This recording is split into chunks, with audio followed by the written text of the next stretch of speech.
Magluluto tayo ngayon ng beef biryani. At gagawin natin itong simple at madali, kaya ano pang hinihintay nyo? Samahan nyo na ako sa aking kusina. Gagawa muna tayo ng ginger garlic paste at para mabilis gagamit tayo ng food processor. Pagsamasamahin lang ang hiniwang luya, pinitpit na bawang at vegetable oil.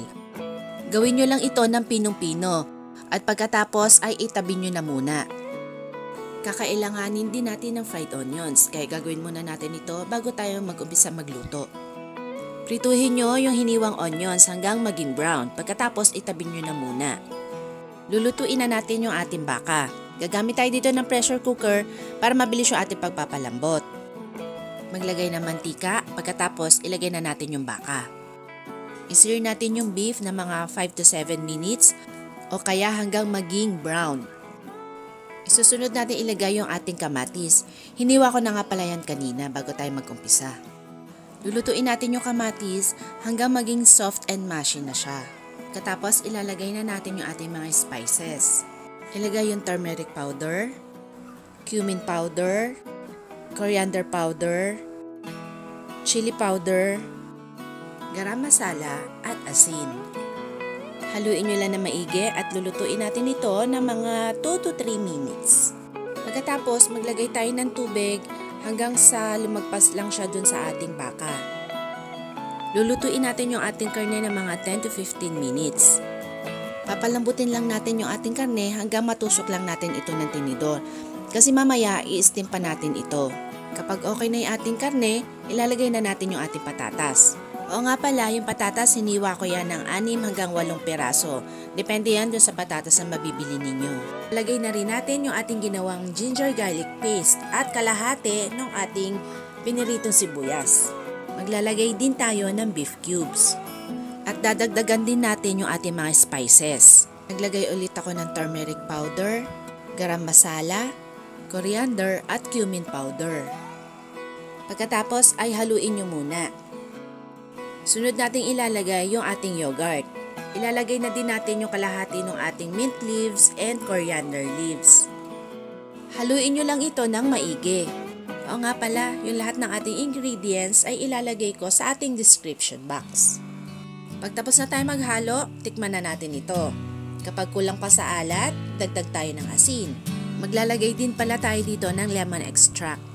Haluin nyo lang ulit at takpan nito para palambutin natin yung ating patatas. Kapag malambot na yung patatas, ready na tayo sa susunod nating gagawin. Yun nga palang pagluluto ng ating basmati rice ay ilalagay ko na lang yung link sa ating description box. Ito na yung ating huling step, mag-i-steam na tayo. Gagamit tayo dito na isang malalim na kaserola. Ang gagawin natin ay magle-layer tayo. Maglalagay tayo sa ilalim na naluto na nating basmati rice. Pagkatapos ay maglalagay tayo ng kaunti ng ating nilutong beef. Maglagay ulit tayo ng rice dun sa ibabaw ng beef at pagkatapos ilagay na natin lahat ng ating nilutong baka. At makikita nyo dyan, nilagay ko na lahat yung ating basmati rice. I-distribute nyo lang maigi yung ating basmati rice para matakpan yung ating beef.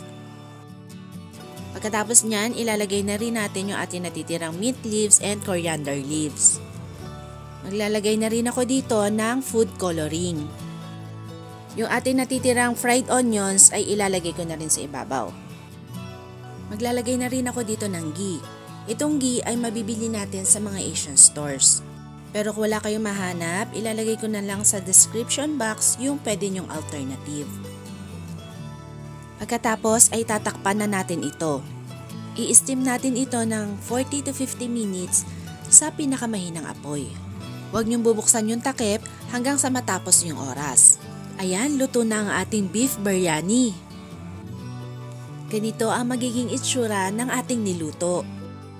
Papakita ko sa inyo yung pinakailalim. Di ba nakakatakam? Meron na naman kayong maihahain sa inyong mga mahal sa buhay.